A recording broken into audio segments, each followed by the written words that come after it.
The town of Hollow Creek was quiet, peaceful. The most exciting thing that ever happened was Mrs. Gable's cat getting stuck in a tree. Even then, the fire department came quickly. The cat was fine. Life went on. So when Old Man Hemlock started talking about shadow people, folks just shook their heads. He sat on the same bench every day in the park, always muttering, "Beware the shadows, they're always watching."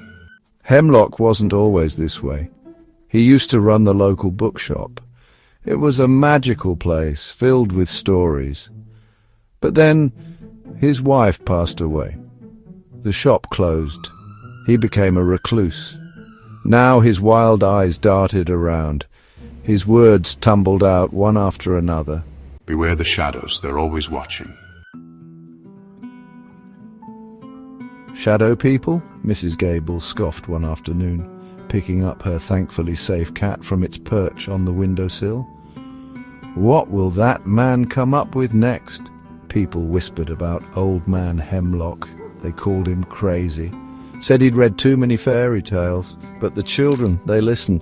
They looked at the shadows differently. Shadow people? What will that man come up with next? A little Timmy Evans walked past Old Man Hemlock every day on his way home from school.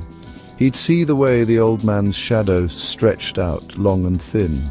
Sometimes it seemed to move on its own. Timmy would hurry past, a shiver crawling up his spine. One day Timmy saw something strange. He was playing in his room. The sun was setting. Long shadows stretched across the floor, but these shadows weren't still.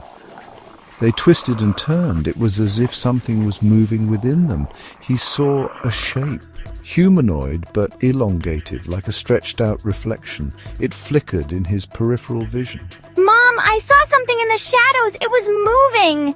Timmy blinked. His heart pounded. The shape was gone. He told his mother, but she just laughed. It's just your imagination running wild, Timmy. But Timmy knew what he'd seen, and he wasn't imagining things.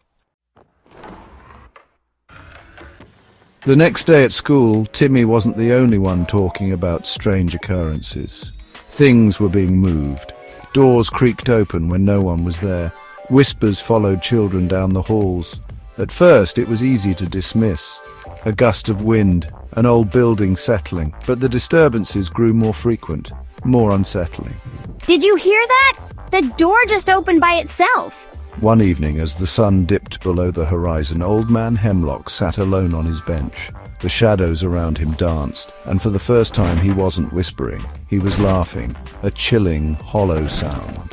Ha ha ha, they're real, the shadows are real. He knew the shadows were real.